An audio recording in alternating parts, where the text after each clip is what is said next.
Hi, I'm Oli Herbert from All That Remains. And in this Rock House program, I'm going to be showing you some techniques that involve rhythm and lead playing. And I'll also show you how I compose songs and various ways I do that, including chord progressions. And I'll show you how to create arpeggios, some sweeping techniques. And you can get a lot of great support on the website. It's all for free. Just go to rockhouse.com. And remember, stay metal.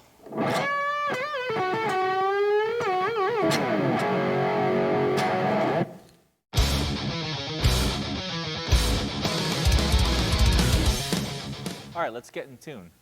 Now, we tune to C-sharp standard, which means that all the strings will be tuned down 1.5 steps below normal. And I'll give you the names of the notes. They are C-sharp, F-sharp, B, E, G-sharp, and C-sharp again. Now in this program, anything that I reference is going to be as if it was an A440 standard tuning. So this note here, I will always call an E, even though technically it is a C-sharp. So just be aware of that. And now I'm going to give you each string twice, starting from the bottom one.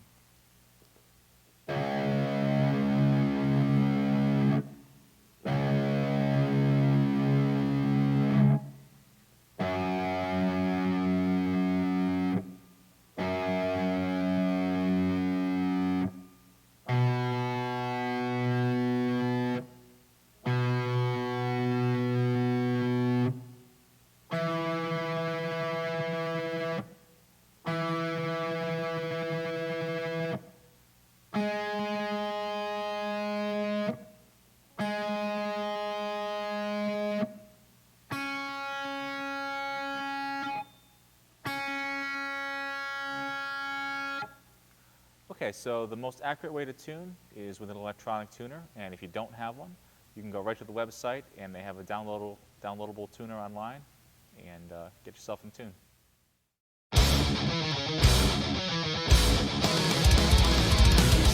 All right, this is a metronome. This is your best friend. Use it. Basically what a metronome is, it makes a nice loud clicking noise, like that, and it keeps steady time. Better than you can because you're a human, it's not. What we're going to be doing throughout this entire program is utilizing the metronome as well as various click tracks. Shut up. And I'm going to show you how to utilize the metronome properly, and it's going to be the greatest tool that you ever find.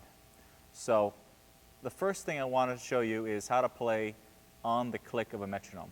Seems obvious, but here it is. If I have it going, let's say at 120, I'm just going to play some single notes, and I'm going to play every note to that click.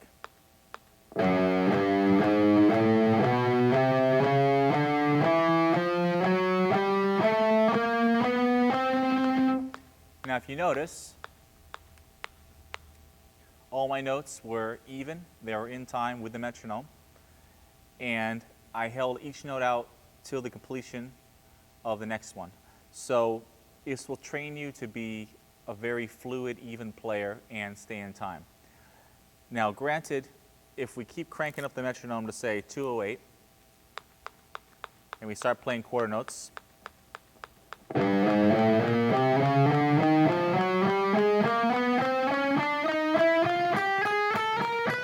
you say, okay, that's as fast as it goes. People play music a lot faster than that. Well, what we have to do then is do what's called subdividing. And what that is playing different rhythms over the click. So we have to learn how to play eighth notes, which is playing 2 notes per click. We have to learn how to play triplets, which is going to be 3 notes. And we have to learn how to play sixteenths, which are 4 notes per click. So I'm going to demonstrate for you now how to play 8 notes. And we're going to go back to our 120 setting. And I'll use that same exercise I was doing. So here again are quarters on the click.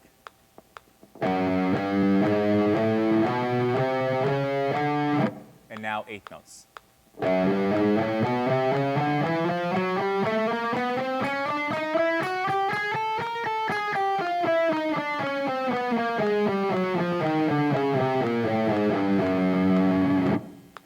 Okay, we'll leave that going.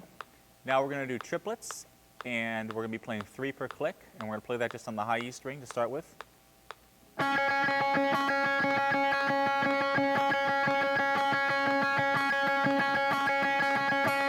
Now apply to our exercise.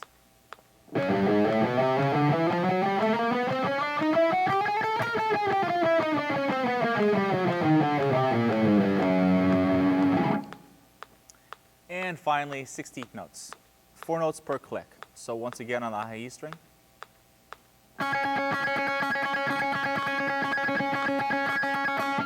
And when you count 16th notes, count 1 E and a 2 E and a 3 E and a 4 E and a. So it would be 1 E and a 2 E and a 3 E and a 4 E and a.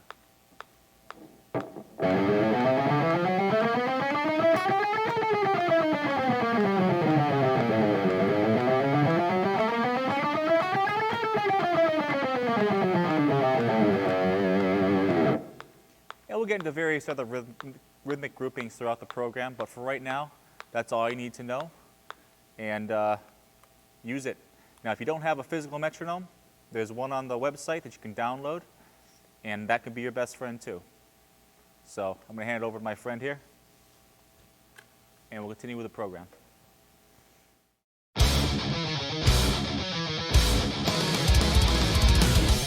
All right, what we're going to do now is we're going to do the E minor chord scale, and we're going to use very simple shapes for that. And I'm going to show you the notes first, and then we're going to apply them to the shapes. So the notes are E, F sharp, G, A, B, C, D, and E again. And for each note, we're going to play the interval of a fifth, except for the second one here, which we're going to play interval of a sixth. So I'm going to do each one now with the chords.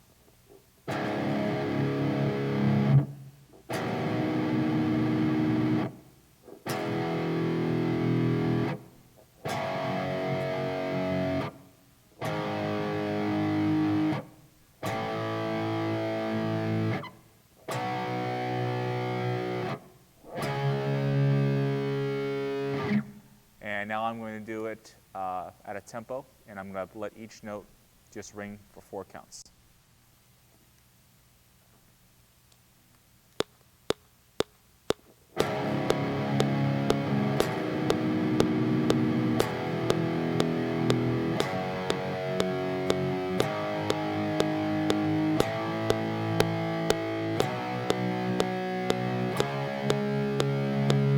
And now I'm going to do it in reverse.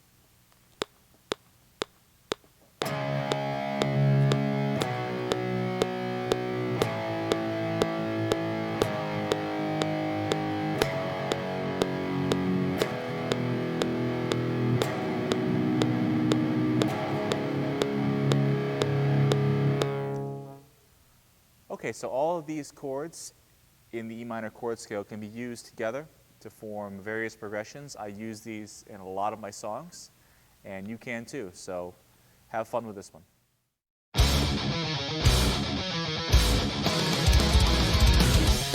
All right, I'd like to talk a little bit more about some chords and some inversions, and these are going to be a little bit more advanced, and I use these quite a bit in my songs.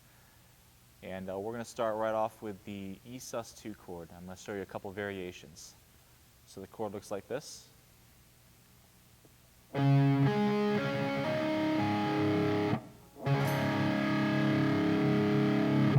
It's got a very cool kind of modern sound to it. I'm going to show you a couple ways to play this now. Here you're just using the 3 notes that you need.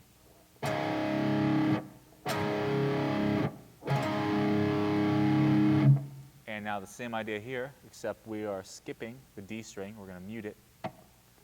and play the B and the F sharp with these two fingers.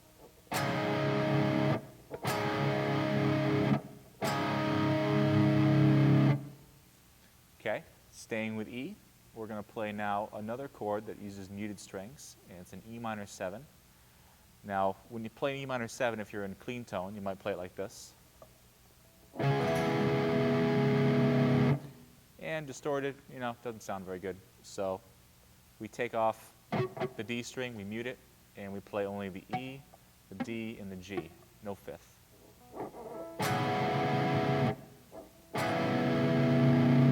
So that holds its own with distortion. Okay? Now the next one we're going to do is going to be a variation on the B minor chord. And again, you probably know this B minor here. But what we're going to do is we're going to play in inversion with D in the bass. And once again, just like the E sus2 we just did, B and F sharp with these two fingers. So you could actually go between the two chords.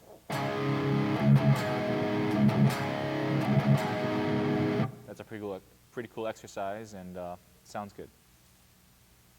Okay, now the next one is going to be a C major 7th. And once again, standard C major 7th chord would look like this. And what I'm doing is I'm getting rid of the third here and replacing it with another octave. And this chord typically would be picked apart more. But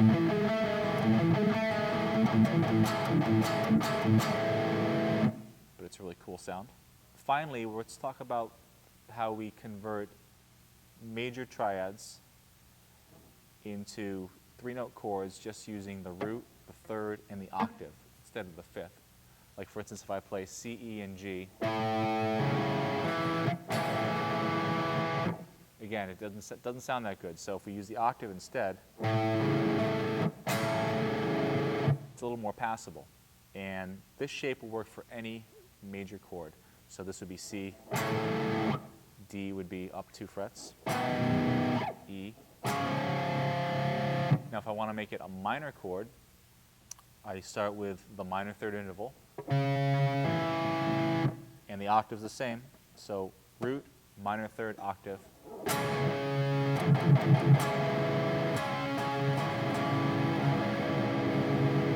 And let's do a little bit of our chord scale using these shapes. I'm just going to use E, D, and C. So E minor, D major, and C major. Now let's play with this a little bit, see what it sounds like.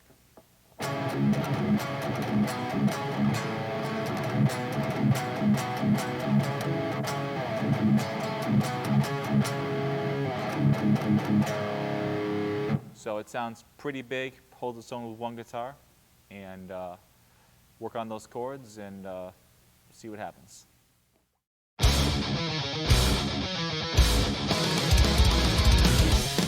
Okay, next up we're going to talk about the muting technique with the right hand.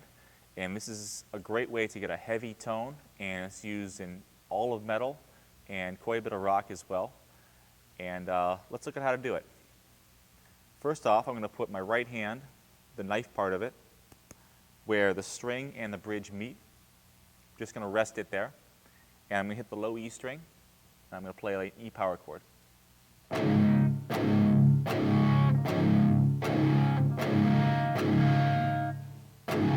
Now you notice I got a little bit of extra noise in there. So with my left hand, I'm going to put my pinky on the top strings to get rid of that noise. And let's hear how that sounds now.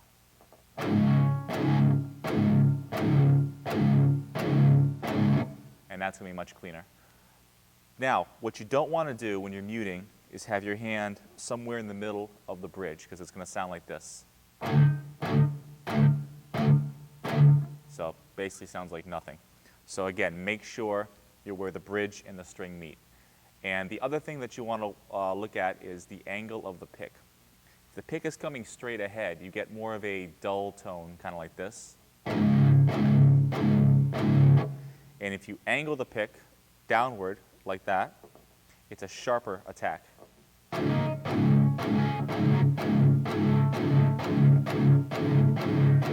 And as I play a little bit faster, you're going to hear the difference a little bit better. So here it is a little bit quicker, flat, and angled. So it's a subtle difference, but I know it's there, so it sounds better to me to have the pick more angled.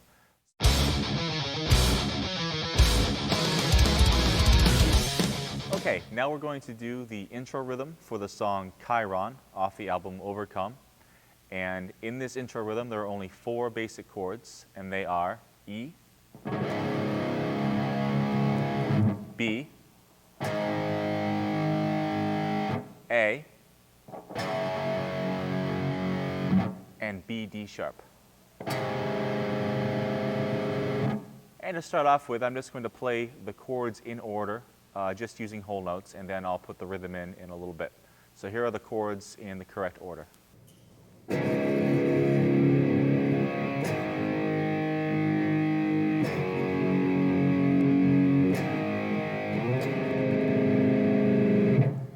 And now we'll try it with a backing track, and I'll show you how the rhythm goes with the backing track.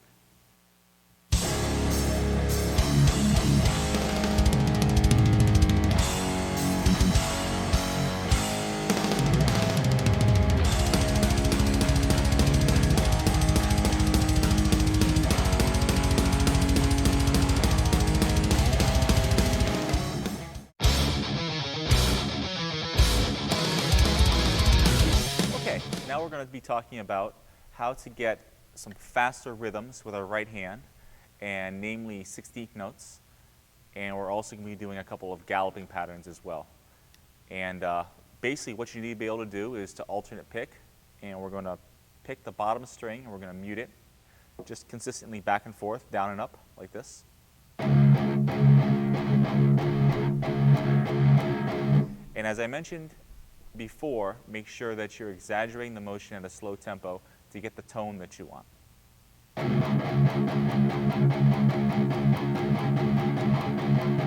Because as I get faster, that motion will get smaller, but you'll still have the same tone that you had when you were playing it slower. So I'll show you that going slowly and then gradually getting faster.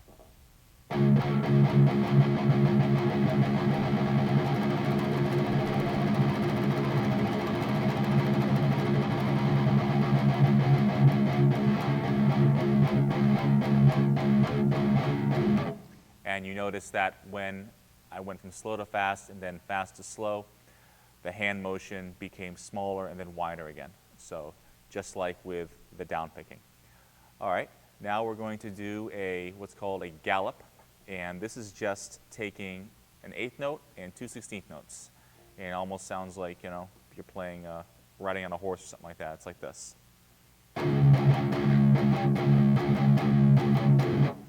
So it's down, down, up, down, down, up, down, down, up, down.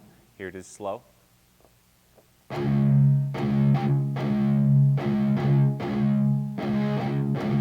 it is a little bit quicker.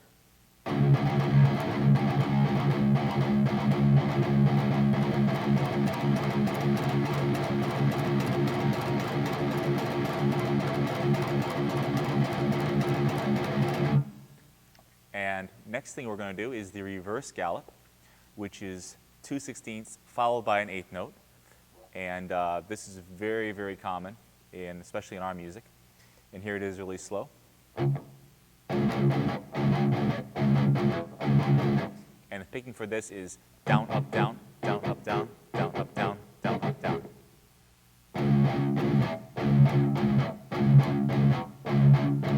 And here it is a little bit faster.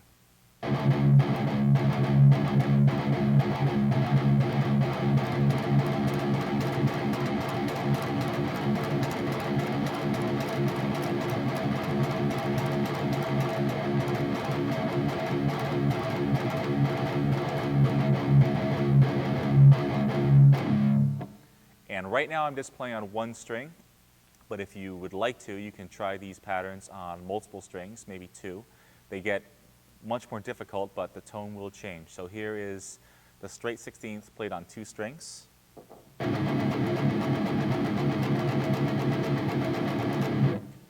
The reverse gallop played on 2 strings.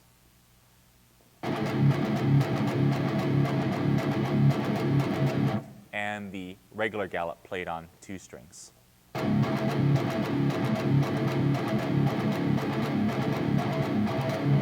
And they all sound pretty heavy played with that E power chord. All right, now we're going to try these 3 rhythms, and we're going to do them all at 1 tempo so you can see how they can all flow together, and pay attention to the hand and watch how the motion basically never stops. Even if I'm not picking, when I do the upstroke, it's just to get back down, back up to the downstroke again. And let's do it up the tempo.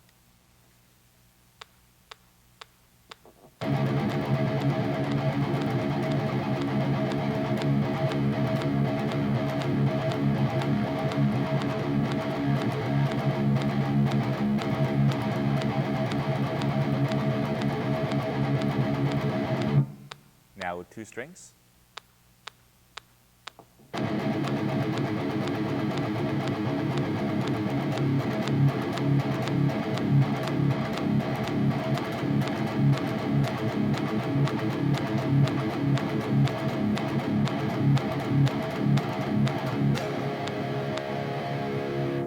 And that time I did not go back to the original 16th note pattern, I just stayed on the reverse gallop. So work with those and have fun.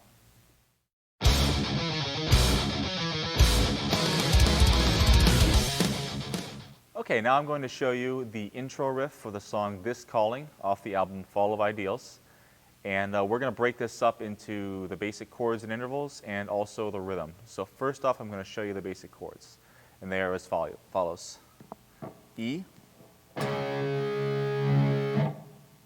E, C, E, A,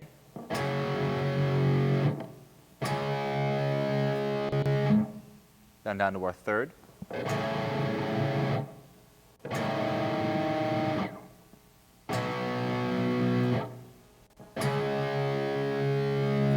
And you notice when I went down to C, we've done the third shape, but now we're doing what's called an augmented fourth between the C and the F sharp. Very dissonant.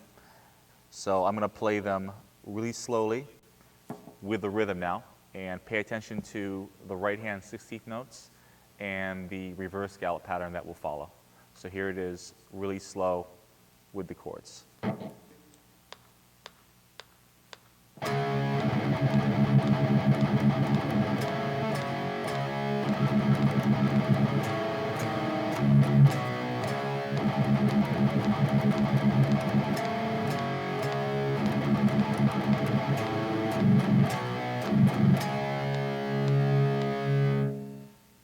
Now we're going to do it up to tempo with the quick click track.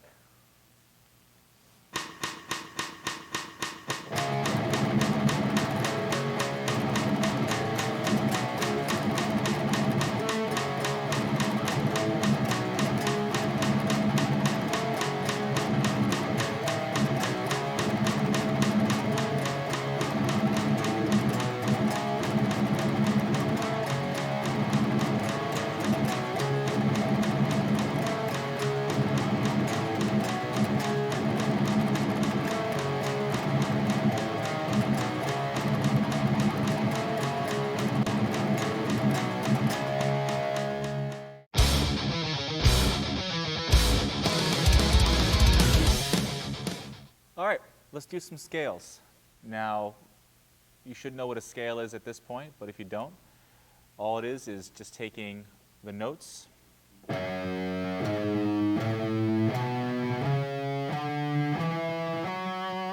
playing them individually, either ascending or descending. And we're going to talk about a couple different kinds of scales. The first one's going to be what's called the pentatonic. Penta meaning 5, tonic meaning tone. And it's the most basic scale that you could ever learn, but it's also very important. So we're going to do it from A. Here's the A minor pentatonic.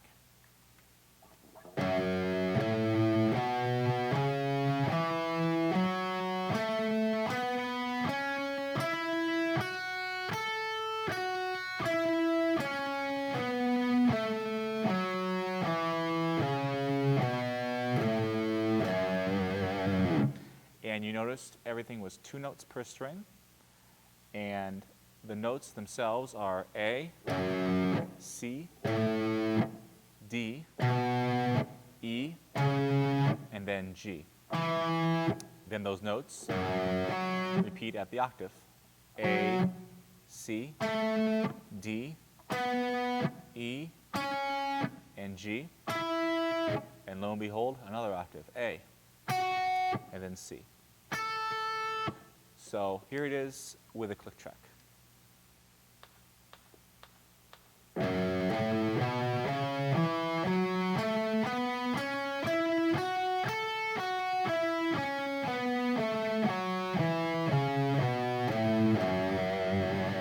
Now I'll play the same tempo using 8 notes, so I'm going to play twice as fast.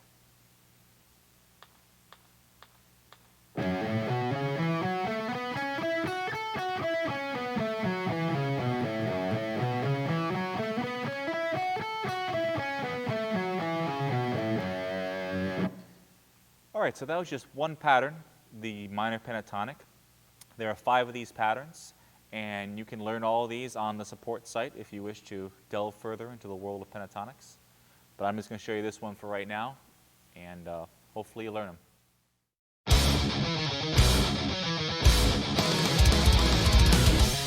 All right, next up we're going to do the pivoting lead lick from Chiron, and it's the part in the bridge. And it's really cool. It's not that hard to play. Basically, when we're pivoting, what we're doing is we're bouncing off a note, just like we did with the rhythm stuff, where we're going. And in this case, we're going to be bouncing off a B and going right down the scale like this.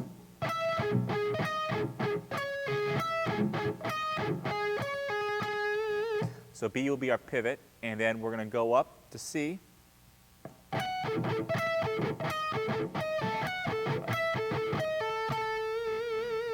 And then finally B here. And this time we're going to skip a string.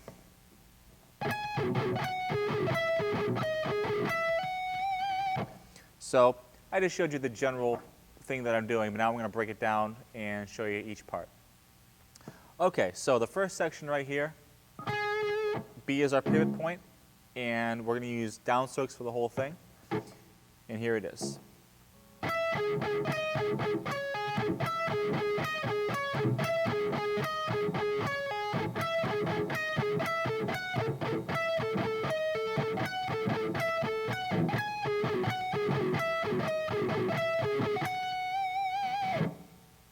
Okay, so the only thing you want to watch out for here is the fingering. You notice that I use all my fingers, especially in the second part where I'm stretching across. It's not that bad because we're up high in the fretboard, but this makes it so the hand doesn't really have to leave position, especially for that second part. So if you practice that, you'll be okay. If you try to do it with a different fingering, it works too, but I find it's more awkward, rather than just staying right there. Okay, now I'm going to play this one up the tempo.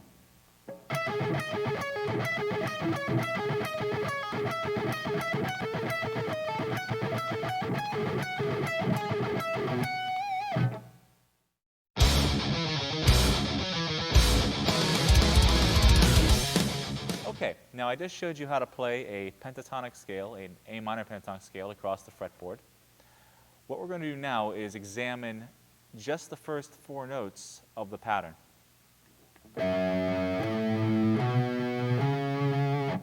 And the notes are A, C, D, and E, leaving out the 5th one. What I want you to look at is the actual shape of what I'm doing. 1, 4, 1, 3.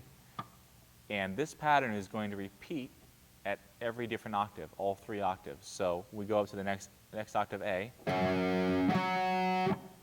We should have the same 4 notes, the same fingering.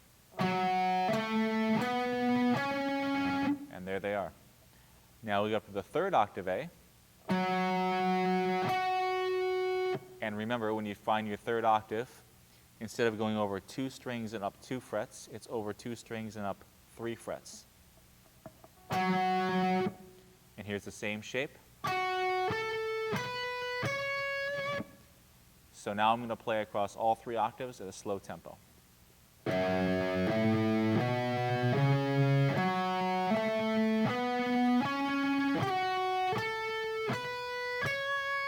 now in reverse.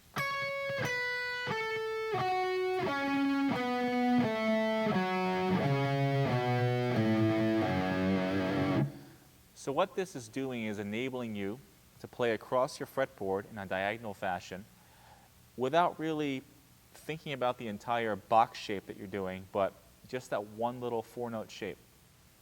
Now what we're going to do is we're going to learn a second 4-note shape, and we're going to combine it with this first one, and it's going to give us quite a wide berth of what we're doing. So let's look at the middle part of the pentatonic scale, the original one that we learned. Right here from the D string, we had 1, 3, 1, 3. Probably the simplest pattern within the pentatonic. Now we're in the middle octave right now, so what we need to do is find the lower octave and the higher octave. So let's take this, the note G, go down an octave, and there's G again. So the same pattern should apply. 1, 3, 1, 3.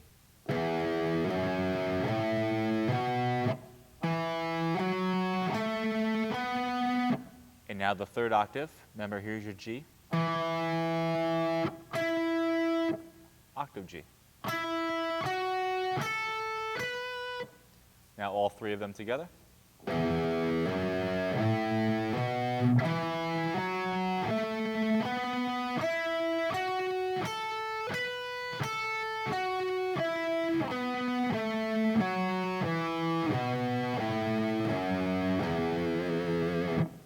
All right, now the real fun begins. We're going to put both of these patterns together so we get all 5 notes, but just using 2 different 4-note patterns. So again, I'm going to play this slow.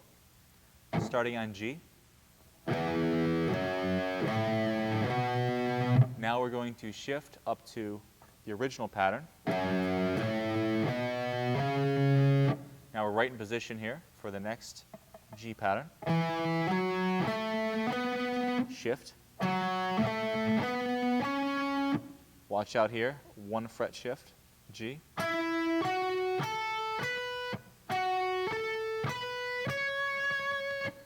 Now I'm going to play this exercise at a slow tempo.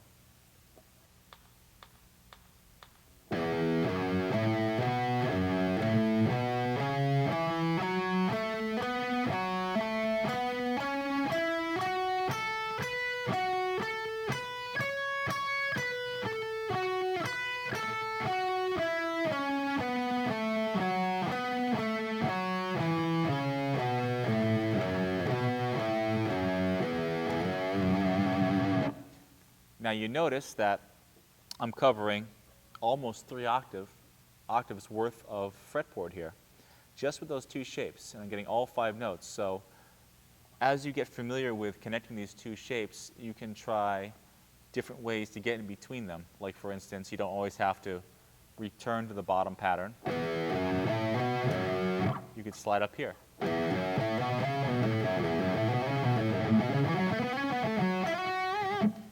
And you'll notice that most players who play a lot of lead playing, this is the approach that they take because it makes a lot more sense in the fretboard to think of little small things in many different places than to think of one big block pattern all the time. So I'm going to play the same exercise now, at this time up the tempo.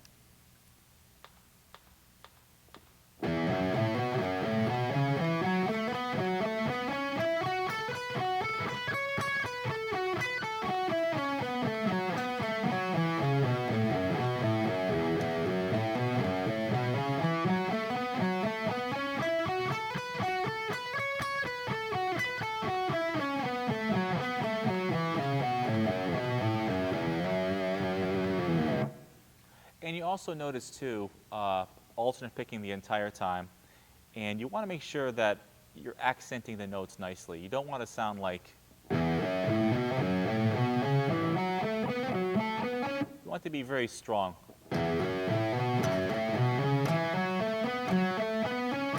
In this case, I'm accenting each of the first 4 notes.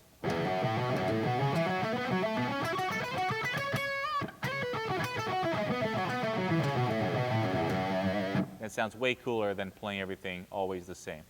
So if you get used to doing that slow, it will translate better when you do it faster. So what we're going to do now is apply the muting technique to the E minor chord scale.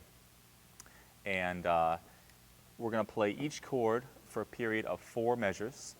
And I'm going to mute just 4 times in each chord, going to the next chord, and so on.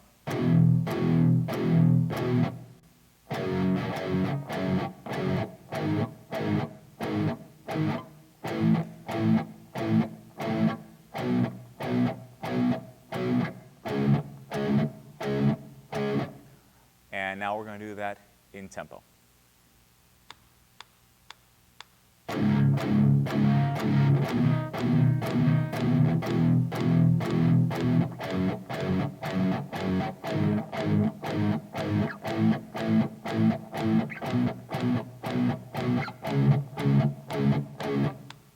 All right, now at the same tempo, we're going to play 8 notes instead of quarter notes. So I'm going to be playing each one 8 times, so it's going to be twice as fast, all downstrokes. So here it is in tempo.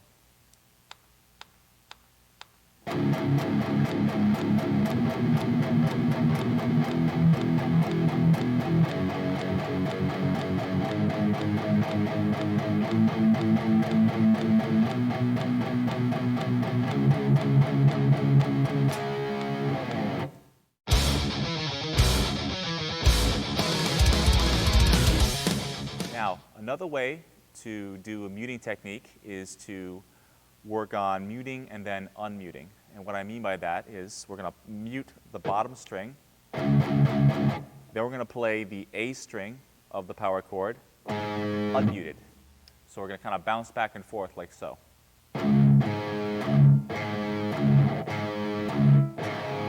And what I'd like to do is that technique for the entire chord scale once again. So it'll look something like this. And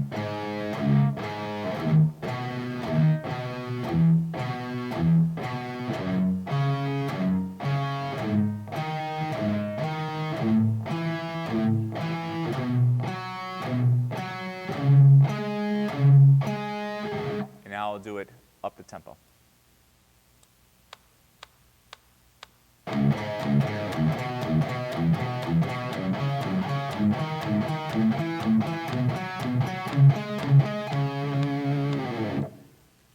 Okay, now we're going to apply the same exact technique to a little bit different pattern. And what we're going to do is take the A string and climb up the scale.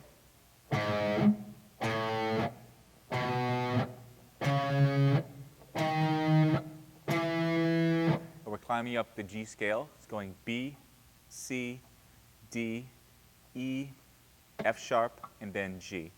And then I'm going to do that in reverse order as well. So it will look something like this.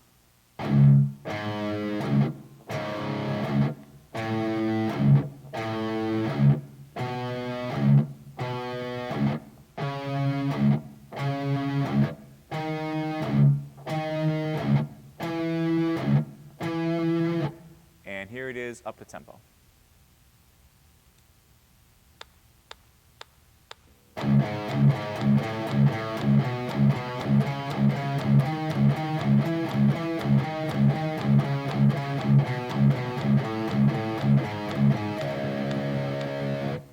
Now, if you really want to challenge yourself, we're at a tempo of 120 right now, and you can just increase the tempo until your hands are burning and you can't do it anymore. And it'll help your endurance out and help you develop your technique even further.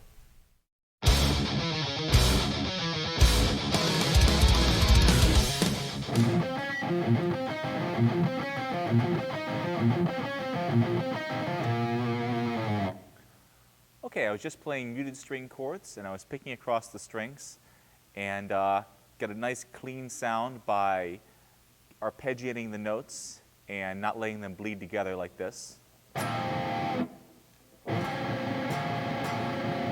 I'm going to show you how I use that approach within this particular riff right here. And the first thing we need to be able to do is to form the chord.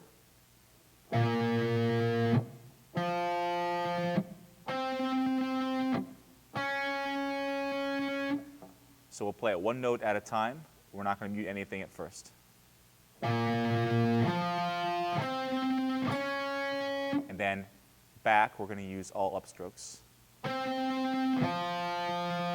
So it's going to be 3 down and 3 up. Down, down, down, and then up, up, and up once again. Okay, now to make this sound really cool, we're going to mute the first 3 notes with the downstrokes.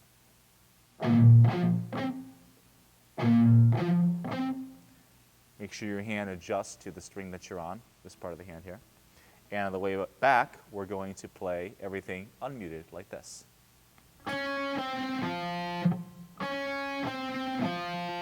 So all together, it's going to be muted, unmuted. And now the second part of this part is a different chord, and the 3rd finger is now going to be on the 7th fret, like so.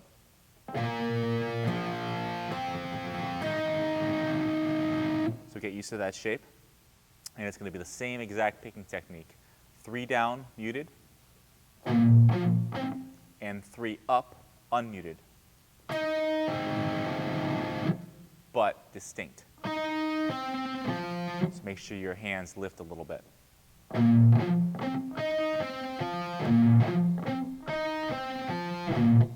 Now put that together at a slow tempo.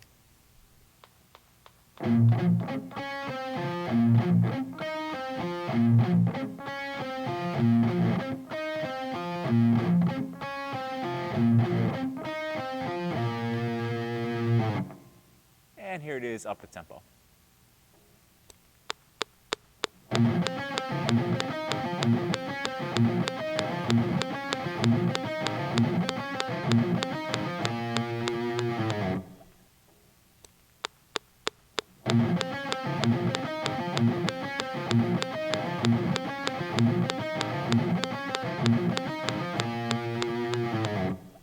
And the next part of this is we're going to play these same chords, but this time we're going to let the notes ring coming back up. So it's a slight variation.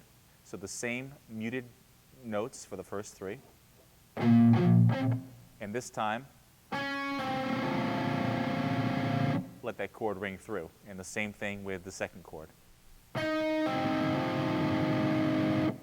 And here it is up the tempo with the chords ringing together.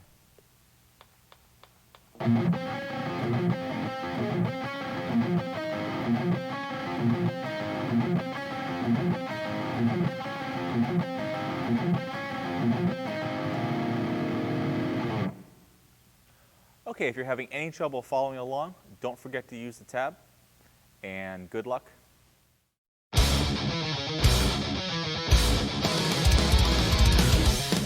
All right, this is one of my favorite riffs on the album Overcome. It's from the song Relinquish. It's the main riff and the verse, and it's got some cool stuff. It modulates, it has some chords in there, it has some picking across strings, and you'll recognize the exercise from before. And check it out at a slow tempo.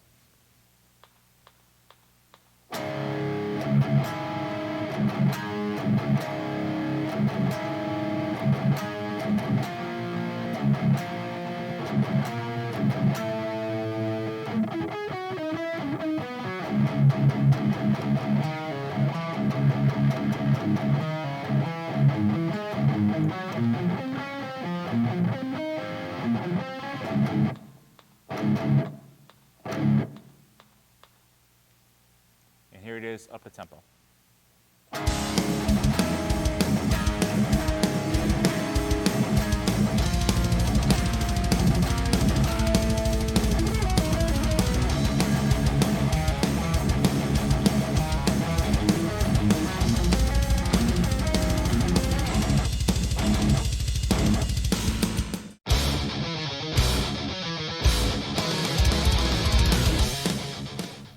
All right, let's talk about intervals a little bit. What an interval is the space between notes. And if we start with the note E, 7th fret A string, and we were to go up 1/2 step or 1 fret, we go to F. That's the interval of a minor second, and I'm going to play that across 2 strings so you can hear what that sounds like.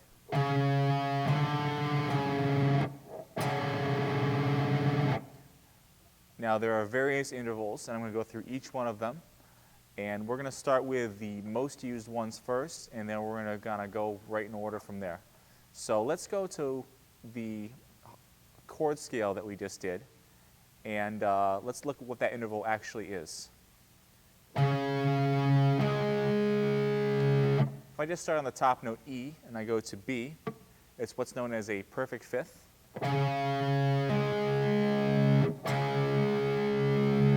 And it's a very pleasing sound. It sounds great on distortion, and you'll see it all the time. Now if I go up a string and use the same fret, I have what's called an octave. Now what an octave is the same note that you just played, in this case E, up in the next higher register. So it's very important to be able to identify octaves. Probably the most important interval to identify, because you're going to be later on looking across different octaves to determine where you are on the fretboard. So our fifth and our octave.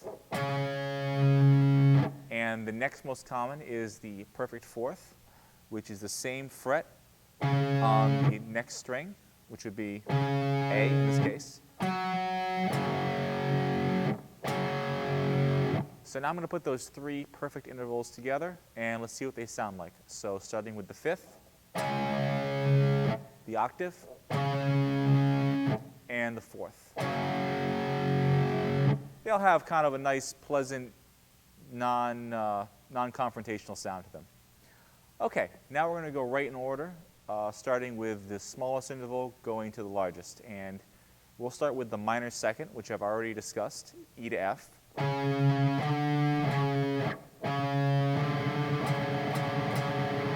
Pretty abrasive. Now we go up to the next interval, which is a major second, which is E to F sharp, 2 frets.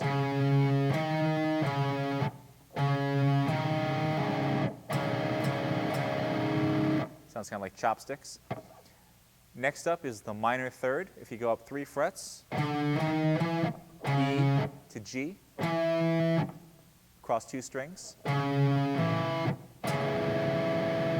Next up is the major third. If you go up 4 frets, you have E to G sharp. And across 2 strings looks like this. Okay, now if we go up an additional half step, we have the perfect fourth, which we've already discussed, which is E to A. Okay, moving on, we have E to A sharp. And we have what's known as the augmented fourth. And augment means to make bigger or raise. And it's a fourth that's augmented. It means it's a wider interval. And it's got a very dissonant sound. They call this one the devil's tritone, actually.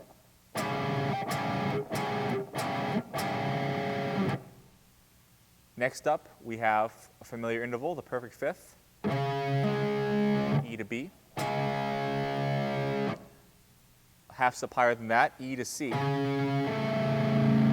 That's known as a minor sixth. And that sounds pretty cool, especially going between that and the fifth. Next up, half step higher, we have a major sixth, which are the notes E to C sharp.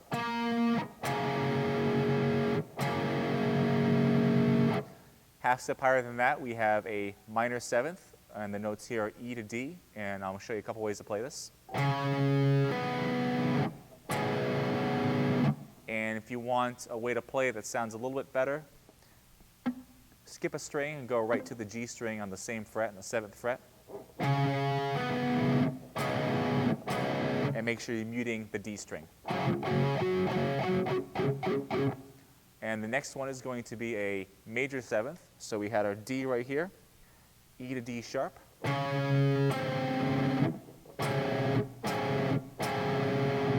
And once again, familiar interval of an octave. Just E to E. Now, if we keep going a little bit more, we have the notes repeated. We had E to F earlier, which was a minor second. Now we're going to play E to F, with F displaced by one octave.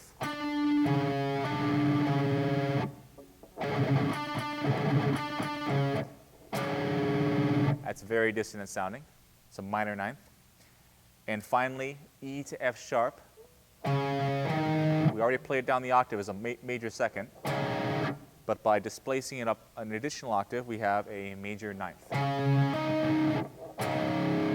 And that one sounds pretty cool. And these are all the intervals that you should be learning first off. And good luck on those.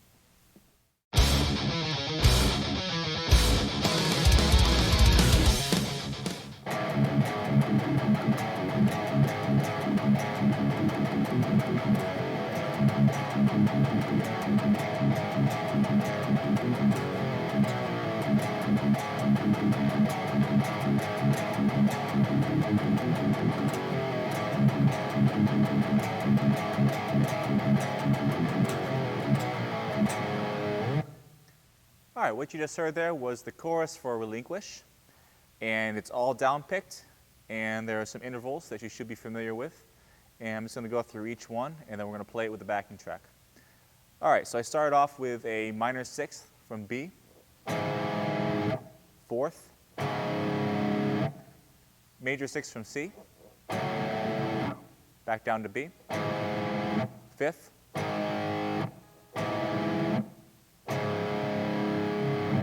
and the second part, I want you to watch out for the sliding chords. Make sure you use your first and fourth fingers because it helps when you're sliding fast power chords like that, and especially when you're not picking them. You want to make sure that the tempo is very consistent. You don't want it to sound sloppy, almost like if you were to pick it. And the second part of that, we do the same technique on the A string. So it looks like this. And don't forget the chug between each one. I'll play that second part now a little slow. And the second time.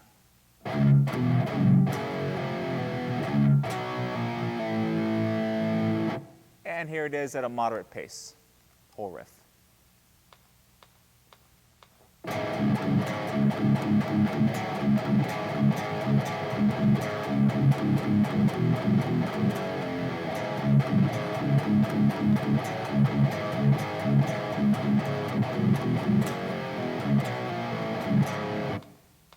And here it is with the backing track.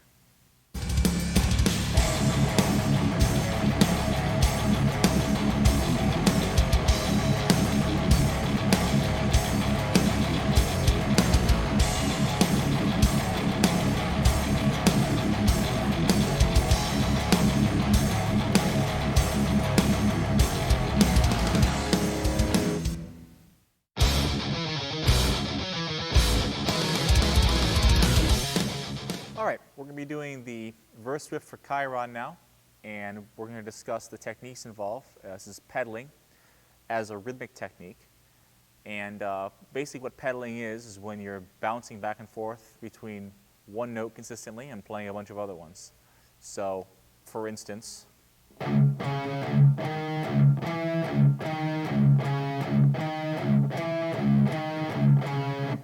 E string in this case was the pedaled tone, and the movable line was the non-pedaled tone. So let's take a look at this riff, and we'll see the example of pedaling right in the riff. So here it is broken down.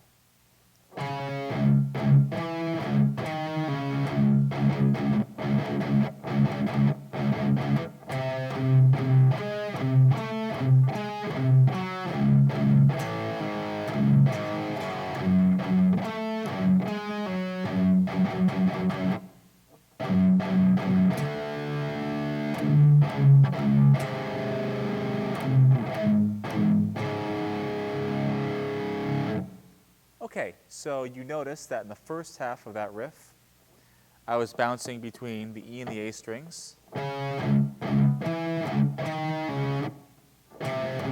then the A and the D strings for the second part. This note here was holding down the root, and I was playing part of the scale up here on the D string. So we're going to do this one at a moderate tempo now and see how it sounds.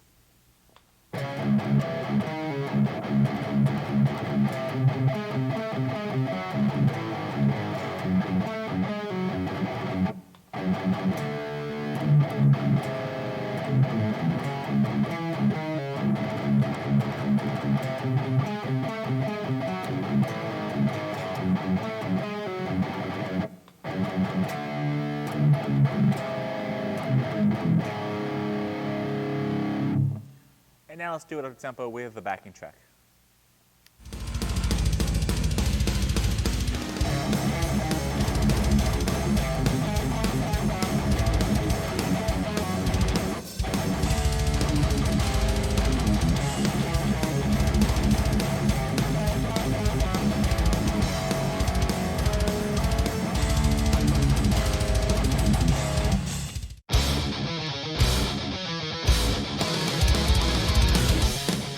All right, we're going to do the pedaling technique as it applies in the song 2 Weeks. And I'm going to break it down for you. Watch out for the right hand picking. It gets pretty intense.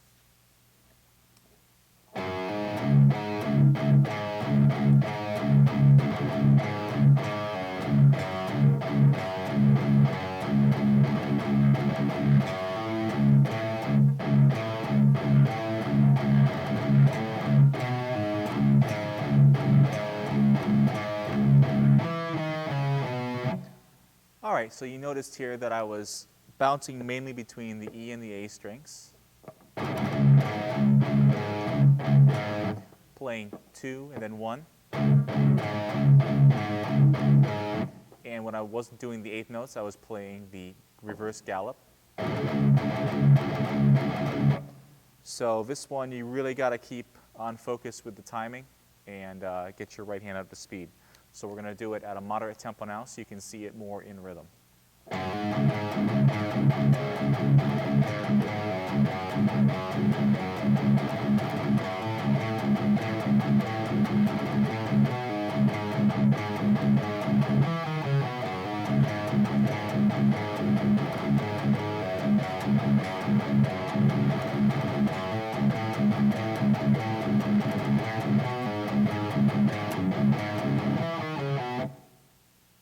And here it is with the backing track up the tempo.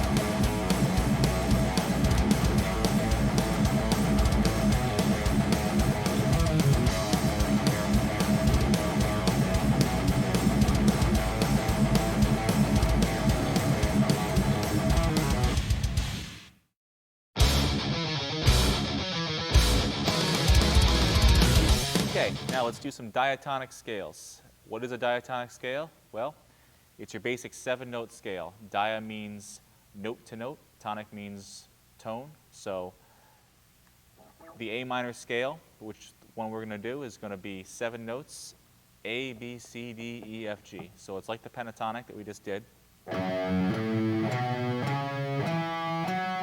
Except now we're filling in the 2nd note, which is B, and also the 6th note, which is F.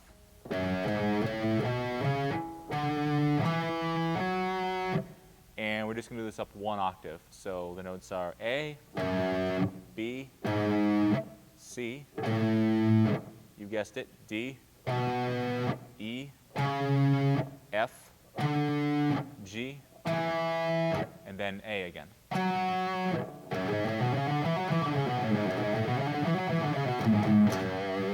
So that scale is very cool for rock, metal.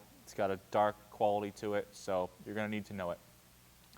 Okay, now I can show you all the modes in every key if you'd like, but I'm not going to do that because you can find that all on the site, and everything is there along with a plethora of other information. But what we are going to do is show an approach to diatonic scales that helps you just focus on one pattern or two patterns, like with the pentatonic, and it will get you playing up a fretboard quickly, only knowing just a little bit. So I think this is really helpful. So let's go to our A minor scale that we just did, and just take the first 6 notes of it. You notice the shape, 1, 3, 4, 1, 3, 4. Well, just like before, we'll go up our octave. There it is again. Again, octave A. A third time. All together.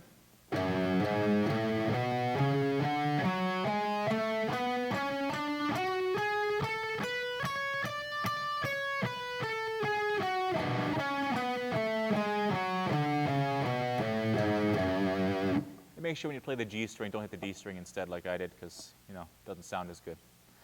But now what we're going to do is look at what we have. We have 6 notes. It's a 7-note scale, so to fill in that gap, we're going to do something very similar as we did with the pentatonic. We're going to find another pattern to kind of coincide with it. Now you have the notes A, B, and C here. If you go up 2 frets, these same 2 notes, B and C, get repeated, and we're going to add D to it, so B, C, and D. And on the next string, E, F, and G. So once again, we get a nice, neat little symmetrical pattern, this time the fingering 1, 2, 4. Starting at B.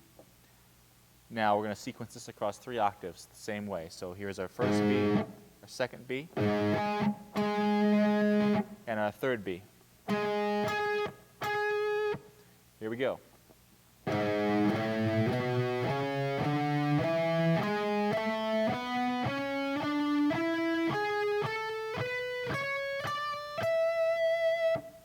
And then in reverse.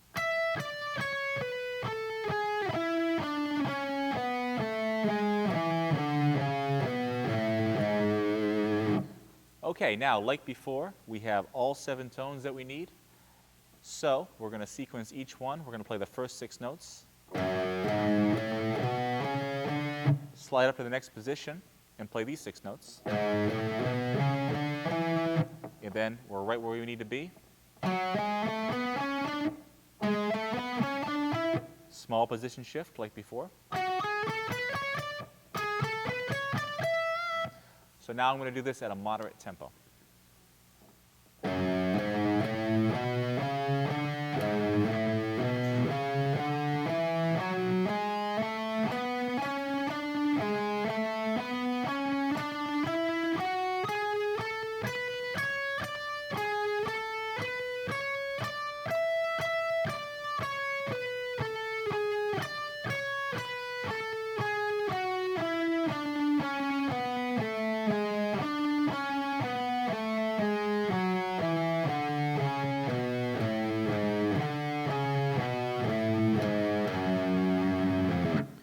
Okay, I also want to stress, when you're playing at a slow tempo like this, let your notes ring out for as long as possible before playing the next one. That actually takes a lot more practice than you might think. You don't want to have your notes being, meaning that your fingering is coming too early or you're picking too early. You want to make sure everything is in sync. So practicing at slow tempos is very, very important to do for long periods of time before advancing to the next tempo. So now I'm going to do the same thing at double the tempo.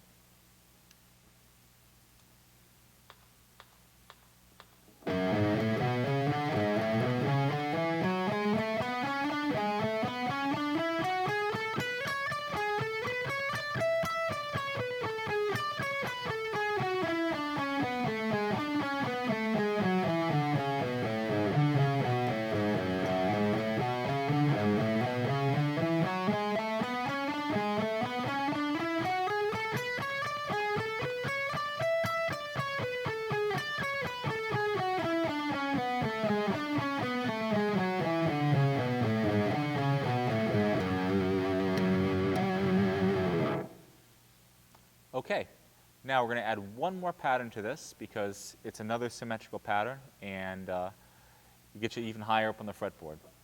So we left off, we had A, B, and C, B, C, and D.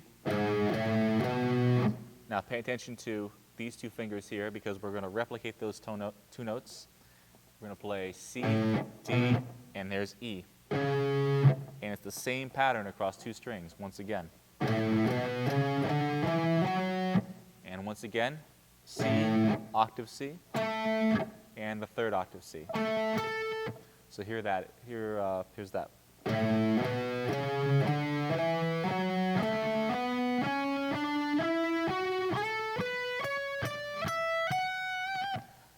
All right, now we put this all together, we have 3 full octaves of this exercise.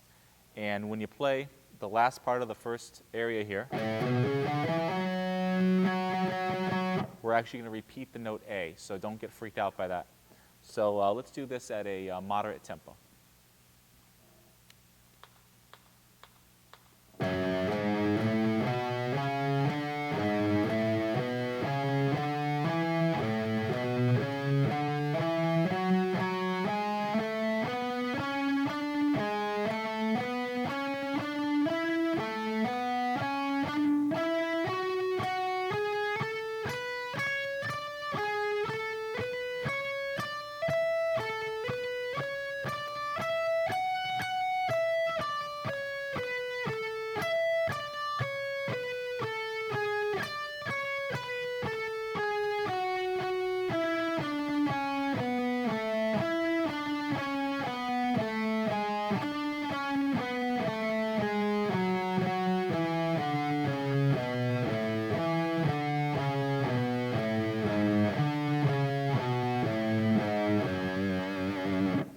And what I also like about this exercise is the fact that on the way up, we're using outside picking. And on the way back down, it's all inside picking.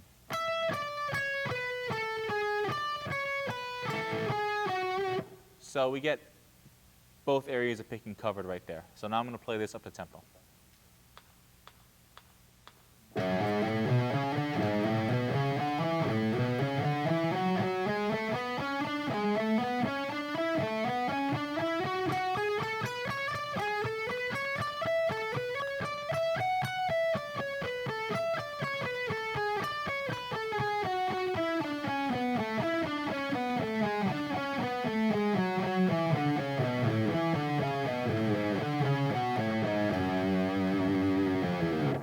So have fun with that, and you continue to learn all your other shapes as well. The others are more asymmetrical, but this will kind of get you playing across 3 octaves right away. So rock on and have a good time with that one.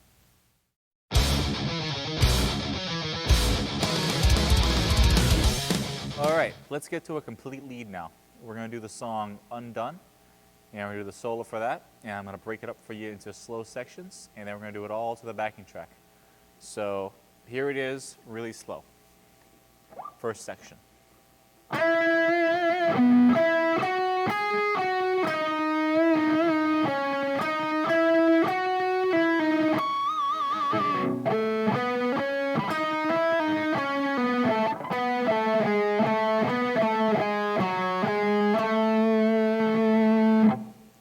So pay attention to when the triplets kick in after the main theme there, and you'll be okay.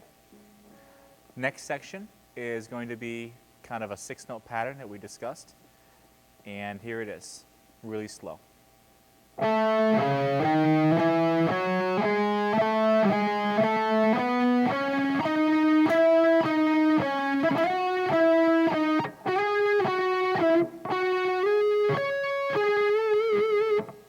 Except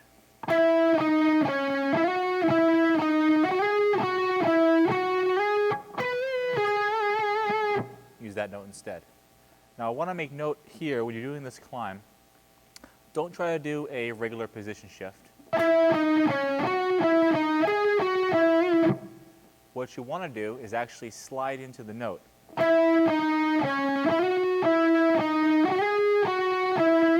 Creates kind of a cool, smooth sound, and It's pretty cool. Okay, next section. This one here utilizes some momentum building by using sextuplets into septuplets, and it goes like this.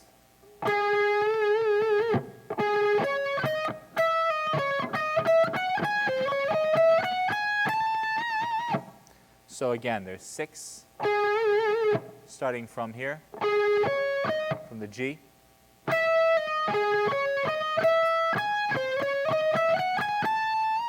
And then 7.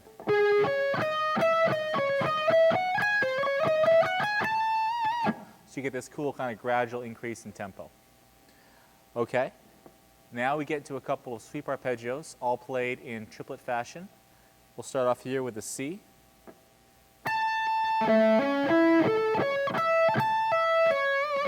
Going to a D, a couple different versions of that.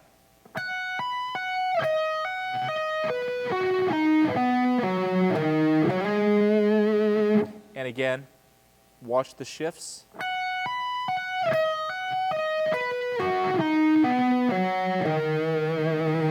And then here, we're going into arpeggio I think I probably got from Frank Gambale. It's a G major 9. Watch out for the pinky slide.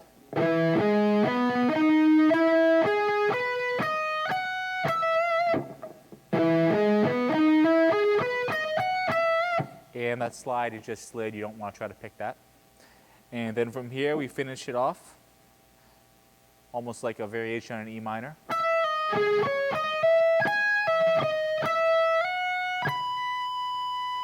So I'll do that whole arpeggio section now, starting from C again.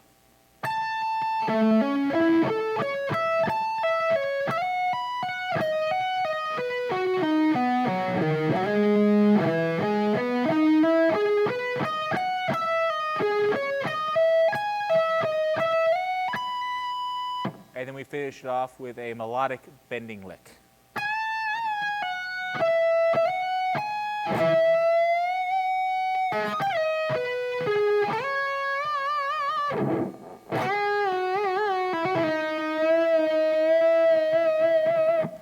So that last part, you let the left hand do all the work. You're not going.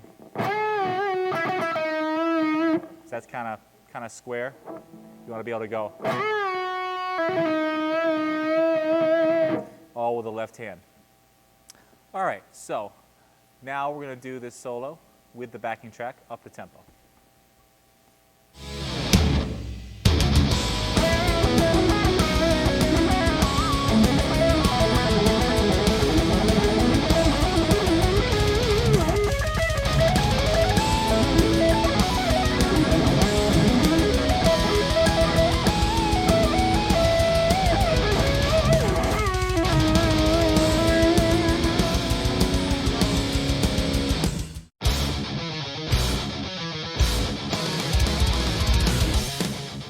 Okay, now we're going to try some single note harmonies within riffs. And this is a song called Forever in Your Hands, and it's the main part, and it's in the key of A minor. And here it is broken down.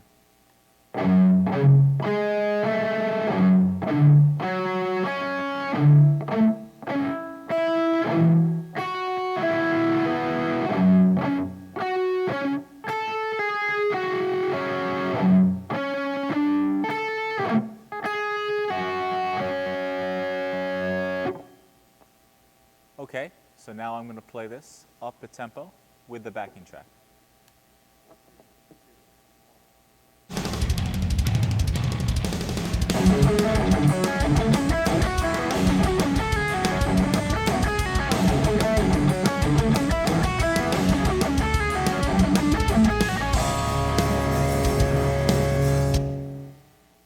Okay, now we're going to do the harmony of that section, and we're going to look at the original chords. And basically, each of those notes there in the chord is going to be harmonized by a third. So the E becomes a G, the B becomes a D, and the C becomes an E. So we get this chord here. Then the next chord, same thing happens. We get that shape. Next chord.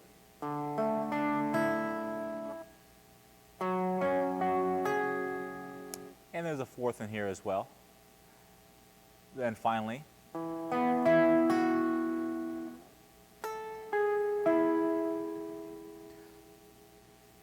now the second part of this harmony features a bit of a melody that is divergent from it.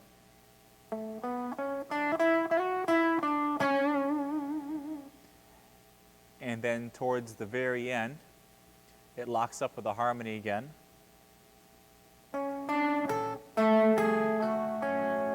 Again, up a third.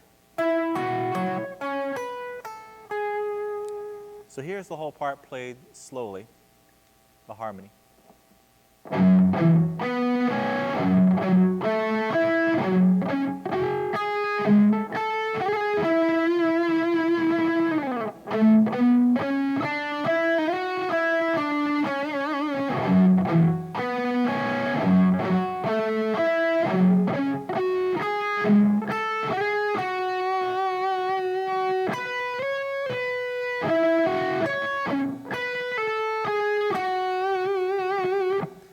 So we have some melodic notes in there as well that kind of form their own little mini theme outside of the harmony, and make sure that you have a little bit of vibrato in there. You don't want them to sound too flat.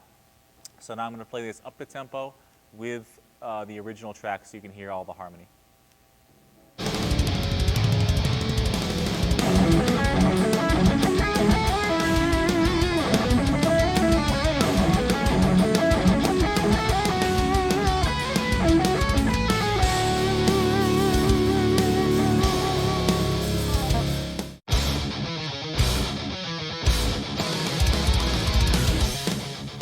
Now we're going to do the complete solo for the song 2 Weeks.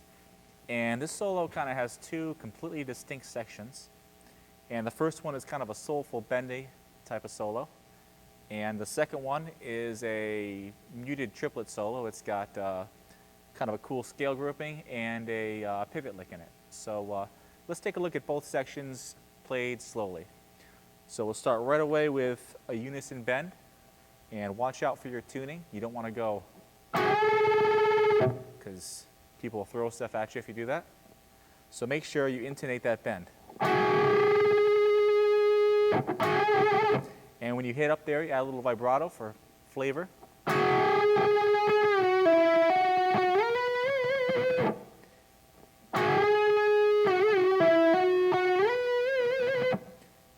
Now we're going to do a little bit of a rake lick.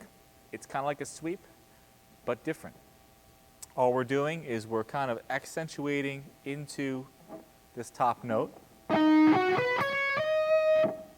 And you can form this chord if you like, and just start off with an up pick. And it's kind of played in a fast triplet fashion.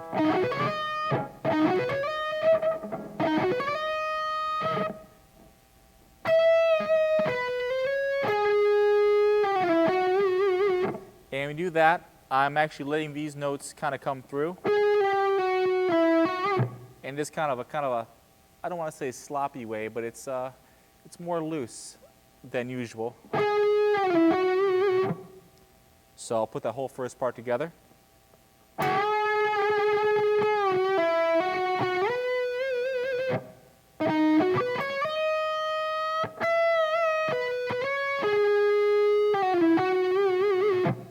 And then we go to a little bit of a lick here. Some pentatonics.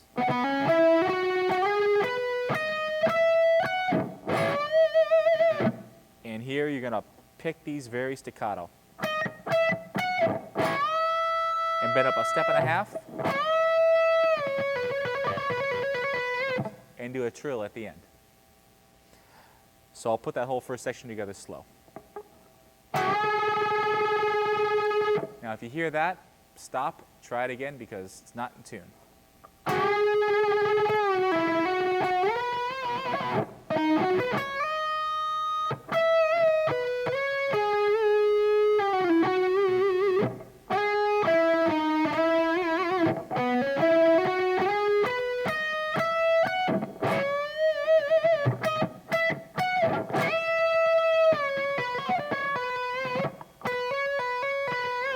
And there's your trill. Okay, Now the second part of this lead, as I said, is completely divergent than the first, and it starts down here on E. And check out the picking pattern. It's going to be all muted and a sequence of 6. And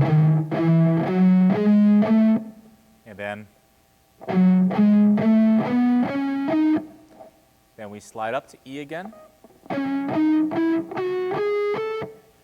In position. So that lick looks like this.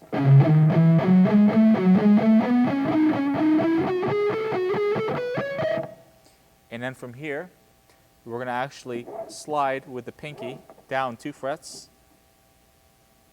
And we're going to finish off the lead with this pedal lick. It looks something like this.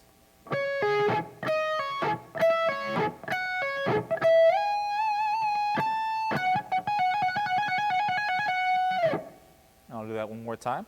From here, slide down.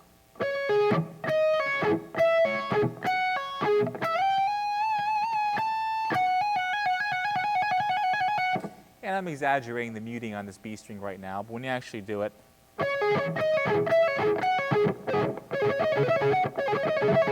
it'll sound a little bit cleaner. But I just want to make sure that you get your palm in there and get a nice sound out of that. Okay, so let's try this whole lead up the tempo.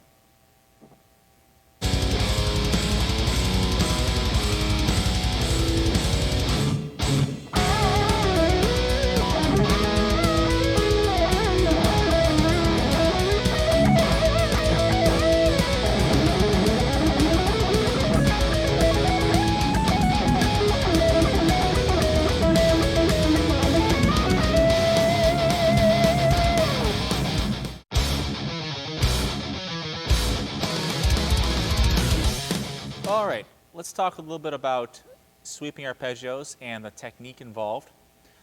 And it's very popular these days, probably a little bit overused, but they're still really useful, and I use them too. And we're going to start you off with a 3-string shape. And we're going to start way up here on B minor.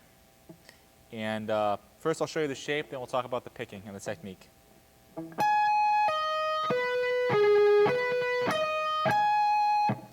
So pretty straightforward. 19, 14, 15, 16. All 4 fingers come into play. B minor triad. Now the picking that I use an up pick, a pull off, an up pick, and then 3 consecutive downstrokes. And then I repeat the pattern. So it looks a little bit like this, played consistently.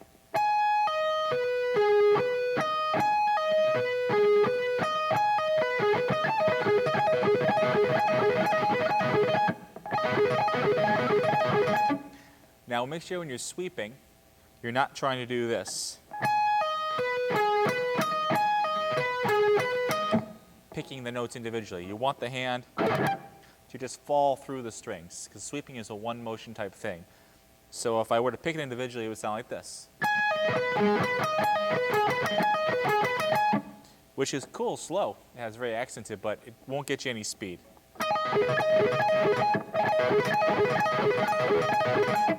And you also want to make sure that you're articulating each note in the left hand. You don't want to play a chord, because then you get that sound and it sounds pretty messy. So get in the habit of lifting each finger up just a little bit above the string. All right. Now that we've talked a little bit about 3-string arpeggios, let's go on to 5-string arpeggios. And we're going to do another B minor shape, starting again with the pinky. And this is very similar. We're going to start with an up pick, pull off, and now 3 consecutive upstrokes. And then we're going to do 5 consecutive downstrokes. So it's just the same technique advanced to 5 strings. So this is what it looks like consistently.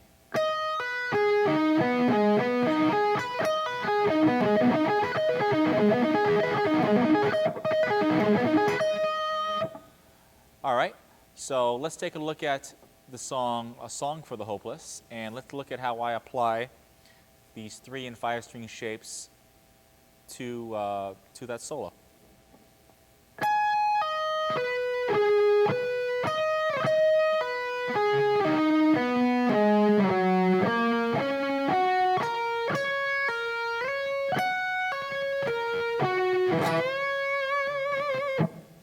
So all we had here was a B minor 5-string shape,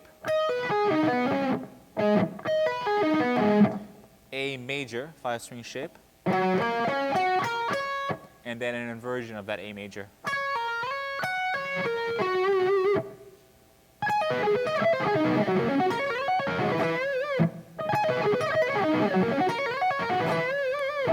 And when I get to the top string, let the left hand do the work. Don't worry about picking each individual note. And so there's your introduction to sweeping, and there it is within that solo.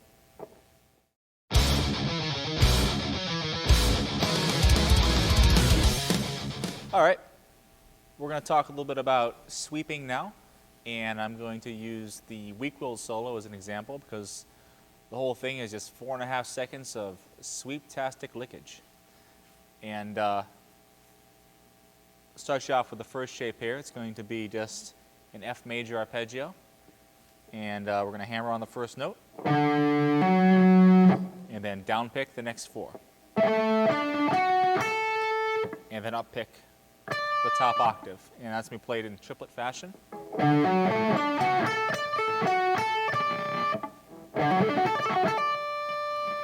All right, and then we're going to leave this position, up the neck, and we're going to play an inversion of the F major chord. And instead of going, I have trouble, again, with that rolling technique, so what I do instead is I skip a string, play the C right here, sliding up to C.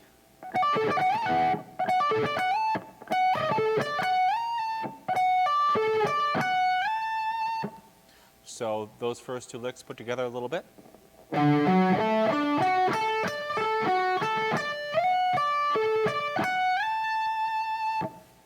Okay, now we have the turnaround, and this is just going to be a little scale pattern to get us to the next big arpeggio.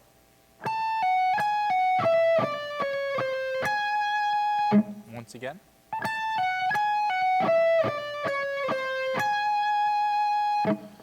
Okay, now we're going to do a B major arpeggio, and it's going to be in a couple different positions. Starting off, then down to our 5-string major arpeggio position, and continuing even further down to the low octave. So that put together sounds like this.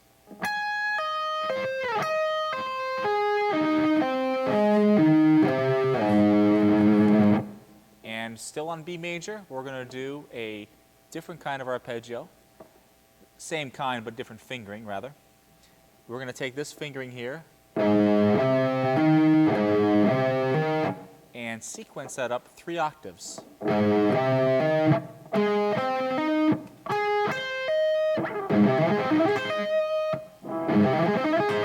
And you notice I'm just down picking everything using hammer-ons.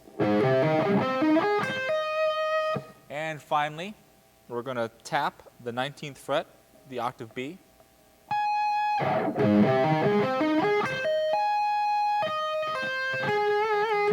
And then finally back down and resolve on E. So here it is, played slowly.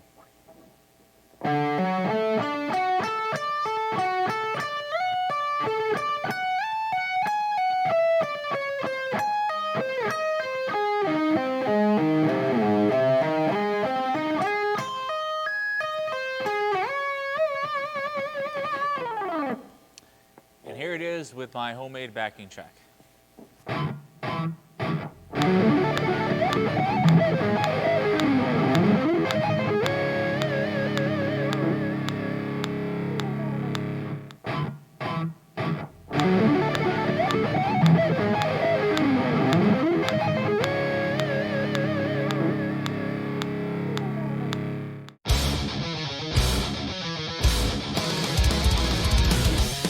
All right, let's talk a little bit about tapping.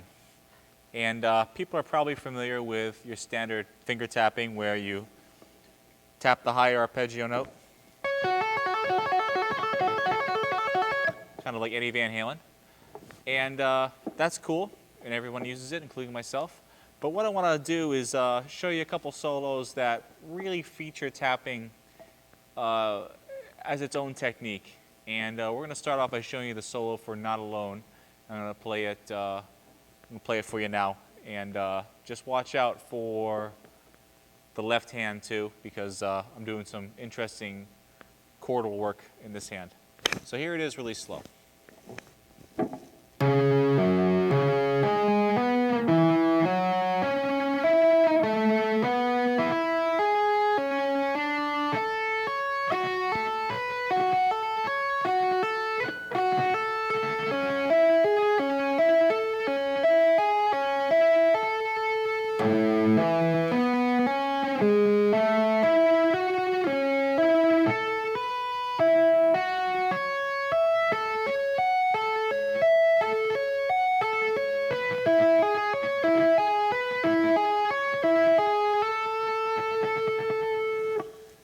And here it is a bit faster.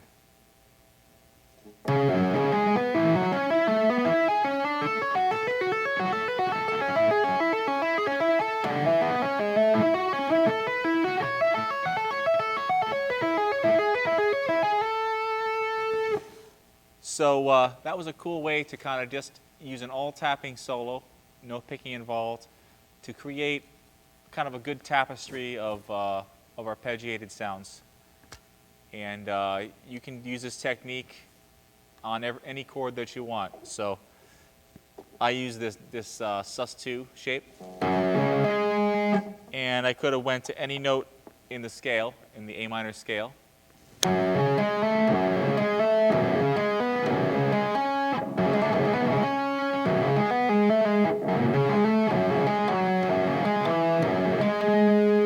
And you can experiment and have fun, and give that a shot.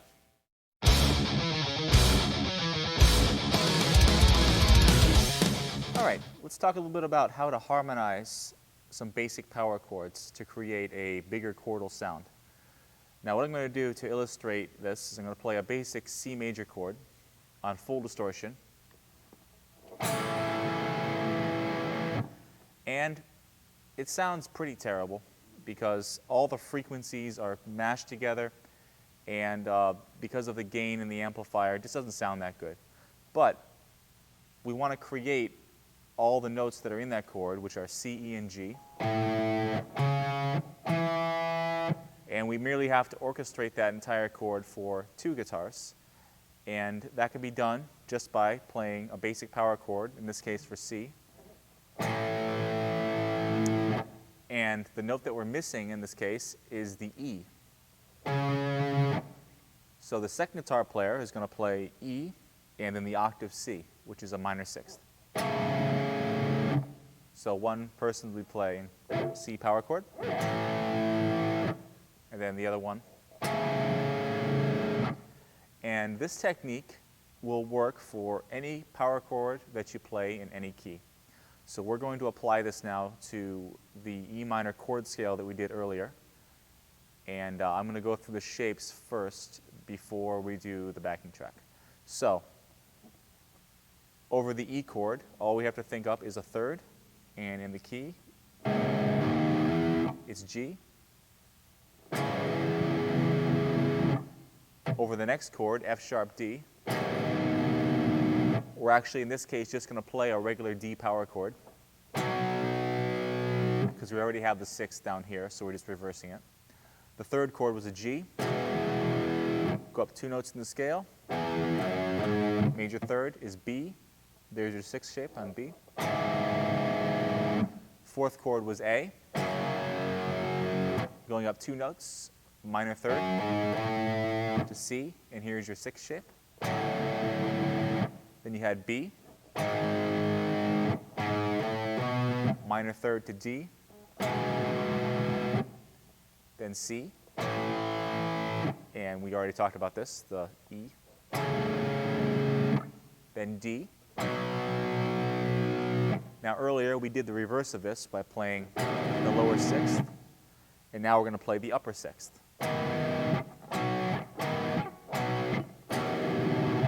And then finally the octave E.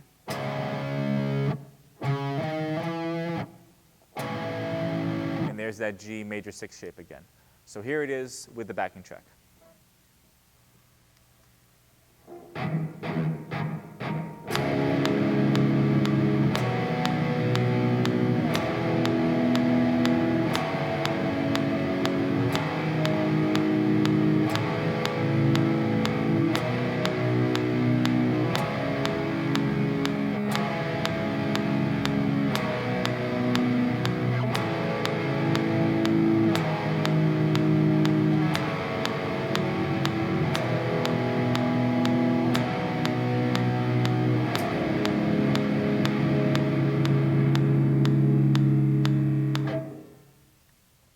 So now you can apply this technique, as I said, to any key, any chord you choose, and you'll see this in many of our songs. So have fun and enjoy this one.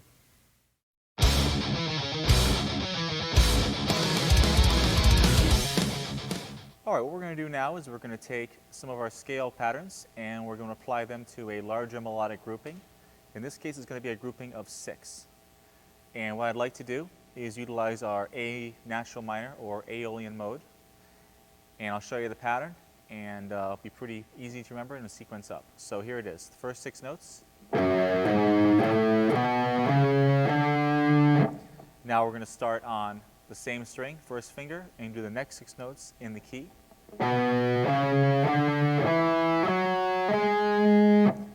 Same thing again. Same thing again. And once more. So I'll play this now frontward and backward at a slow tempo.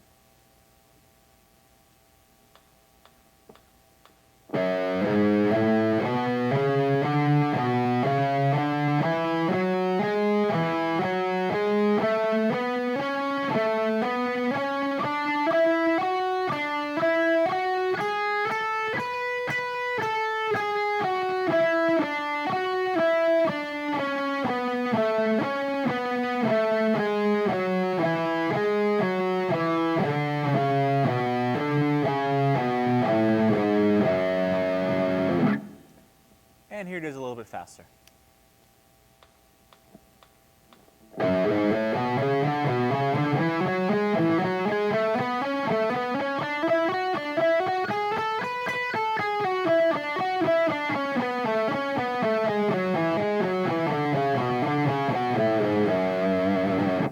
And let's try it with triplets too.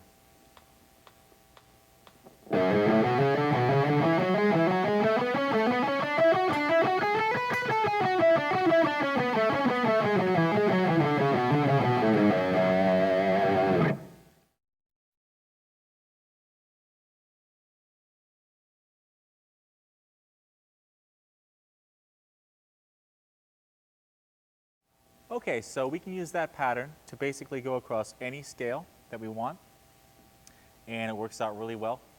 What we're going to do now is apply the same technique that we just did, except this time incorporate position shifting and only thinking about little 6-note phrases, and we're going to go up all the way 3 octaves in the key of A minor. So I'm going to show you each 6-note sequence one at a time. So the first one you already know by now. Then what we're going to do is we're going to pick up where our 3rd finger is, the E, and play the notes in the key of A minor in this position. It's going to be 1, 2, 4, 1, 3, 4. Same thing here. Our 3rd finger was on B, and the pattern is going to be 1, 2, 4, 1, 2, 4. Now starting on F, it's going to be 1, 2, 4, 1, 2, 4 again. Watch out for the position shift on the B string. And finally, 1, 2, 4, 1, 2, 4, right up here in the B string. So from A to A to A to A. 3 octave spread. So here it is, slow with the metronome.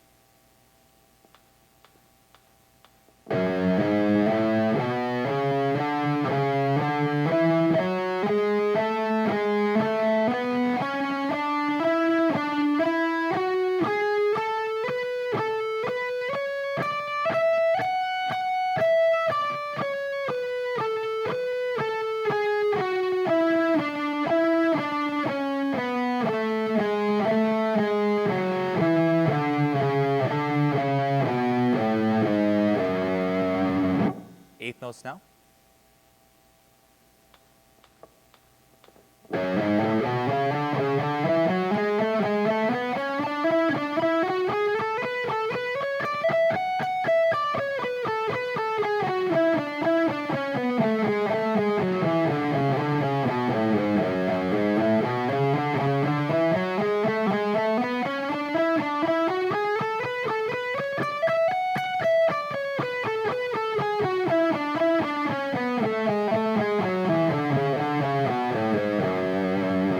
And finally, triplets.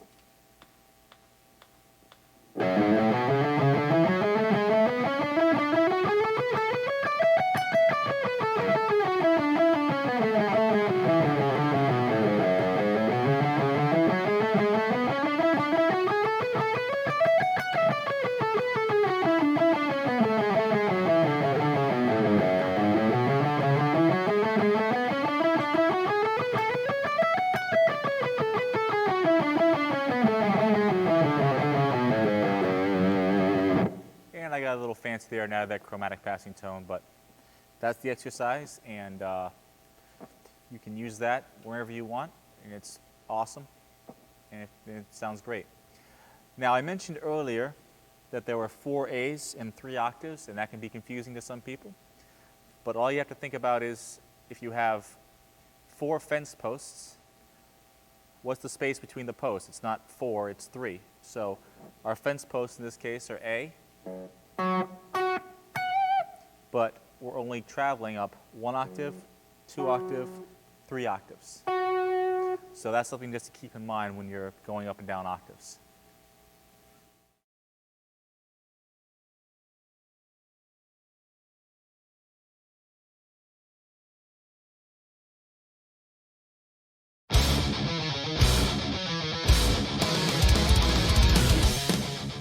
All right, now let's get warmed up. There are lots of things you can do to warm yourself up. What I like to do is do a lot of left-hand exercises in one position, namely doing slurs, which are hammer-ons and pull-offs together. And I have a few exercises that really work every combination of fingers in a relatively short amount of time and get you going. And we're going to start off picking these examples, and then we're going to slur them.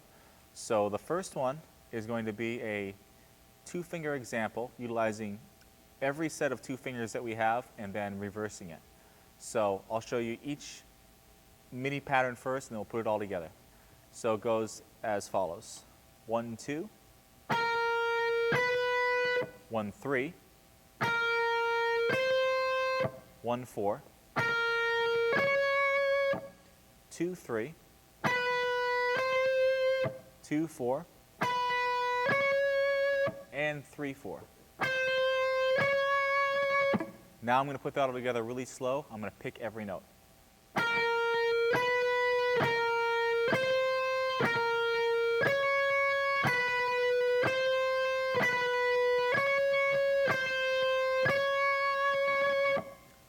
Now we're going to do the reverse of that exercise, this time starting on 2 and going 2, 1,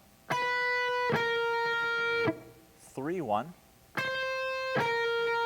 4, 1, 3, 2, 4, 2, and 4, 3. And here's that played slowly.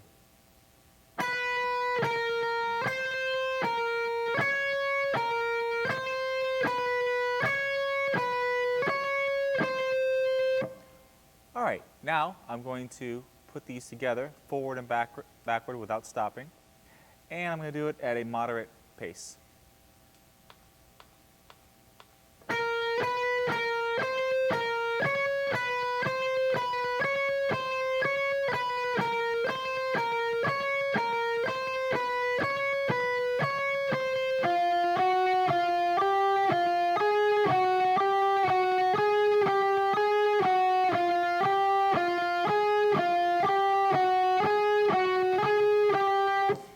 should sequence this on every string in different positions. I tend to like the 9th position myself. I find it's a very comfortable one to warm up in. But you can just start wherever you're comfortable and then move backwards and forwards on the fretboard to wherever, wherever you're having trouble. All right, I'm going to do this now utilizing slurs, meaning hammer-ons and pull-offs. So you might find this is a little more difficult because the left hand has to do all the work. And make sure when you do this that you're not doing any unnecessary movement with your hand. Like for instance, if I go 4 to 1, don't let your hand do all the motion. Let your finger at the joint right here do the motion. Get a good snap out of it. So I'm going to do this one slow, and then I'm going to do it with the metronome.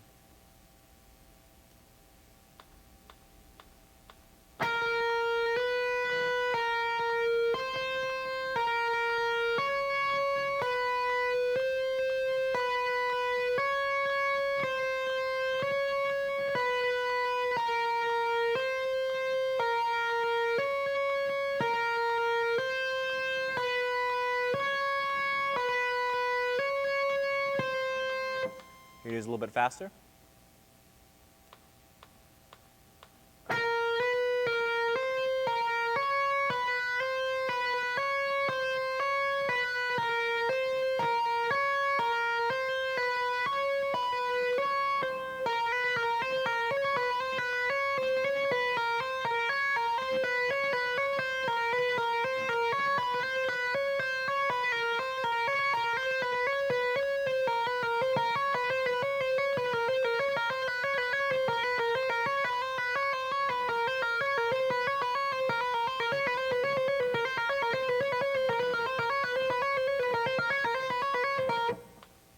Okay, so I just did various rhythmic groupings with that exercise, but I would suggest starting very, very slow on one string. Do it for a repeated amount of times, going to the next one, and so forth and so on.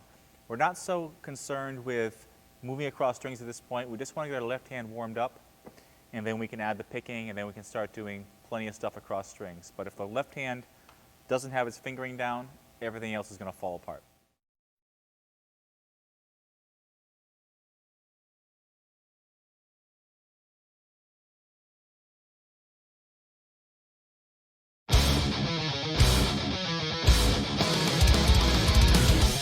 All right, next warm-up exercise we're going to do is going to be a 3-finger pattern, and it's going to basically be all the 3-finger patterns. They're going to be ascending and descending, and this will help you play various scales in different positions. And again, we're going to start at the 9th fret, and I'm going to pick every note. And here it is. First pattern, 1, 2, 3. 1, 2, 4. 1, 3, 4. And 2, 3, 4. And that's the one nobody really likes. And here it is all together.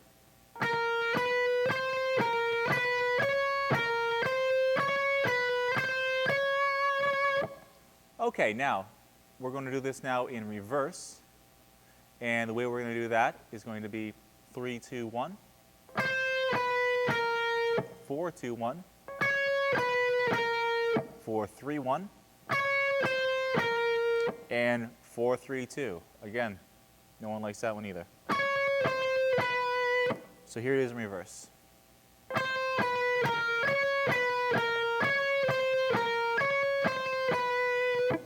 All right, now we're going to put them back and forth to the backing track. Click track.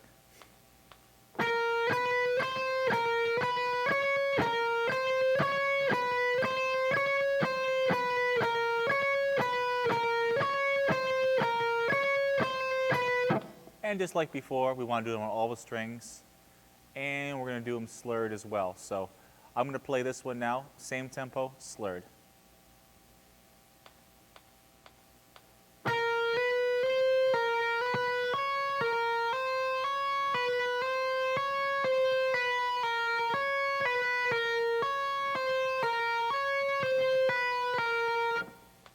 And here it is using 8 notes.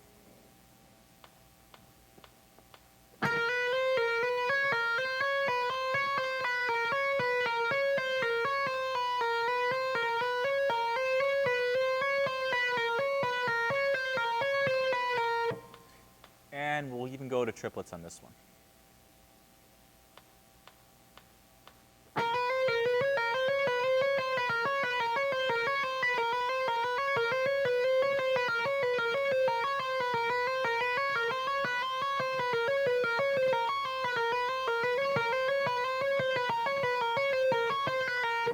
So again, when you're doing this, make sure that you're not jumping with your hand.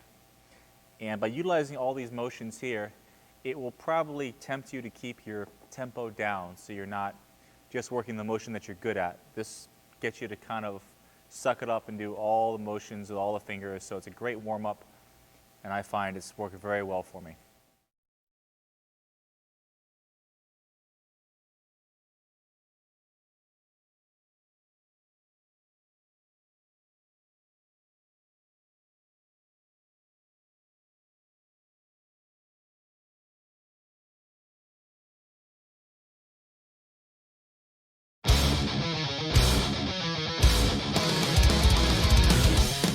All right, now we're going to take those 3-finger patterns that we've just done, and we're going to do it in a forward and backward way.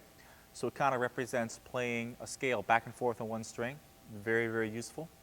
Once again, 9th fret, high E string. Instead of 1, 2, 3, it's going to be 1, 2, 3, 2. And now 1, 2, 4, 2. 1, 3, 4, 3. And 2, 3, 4, 3. All together.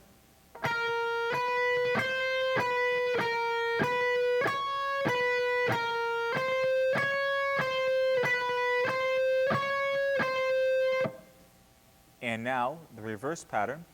Since we ended on the 3rd finger, we're going to start this one on the pinky. 4, 3, 2, 3. 4, 3, 1, 3. 4, 2, 1, 2. And 3, 2, 1, 2. So this time the easiest one comes last. So here it is in reverse.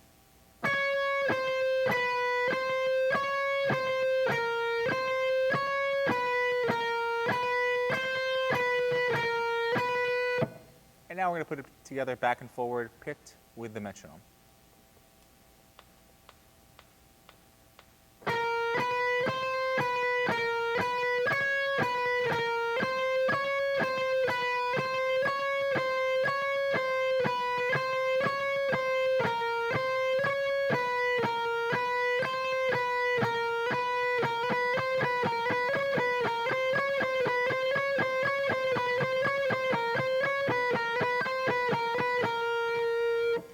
And once again, we'll slur it. This time right up to tempo.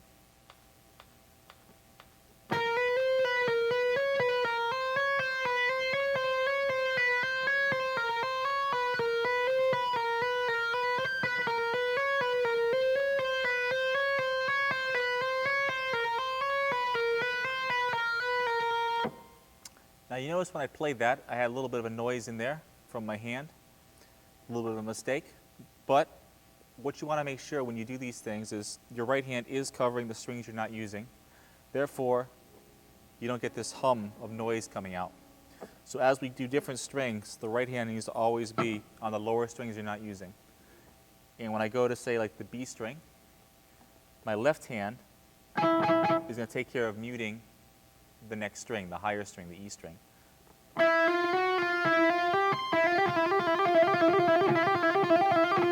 Now if I were to go straight up and down like this, you hear the residual noise, it's no good. So get used to having your finger bent down a little bit, always covering the string above it, and muting out the noise that you're going to have. Okay, I'm going to show you one more variation for this back and forth exercise, and this is actually going to help you do a pivoting or pedaling technique. And this one's going to be using the same kind of fingering, but this time repeating the outer finger. So it's going to be 1, 3, 2, 3, 1, 4, 2, 4, 1, 4, 3, 4, and 2, 4, 3, 4. Here it is together, picked. 8th fret this time.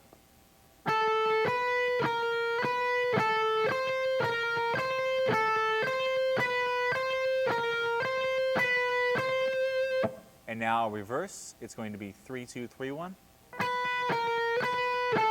4, 2, 4, 1, 4, 3, 4, 1, and the hardest one for me anyway, 4, 3, 4, 2. So I'll play this one all together with the metronome.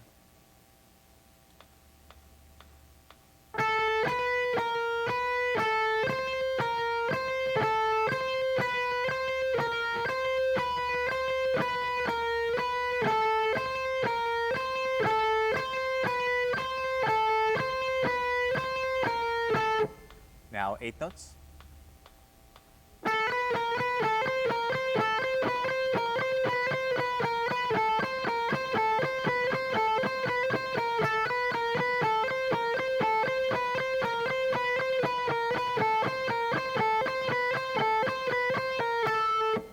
And now slurred.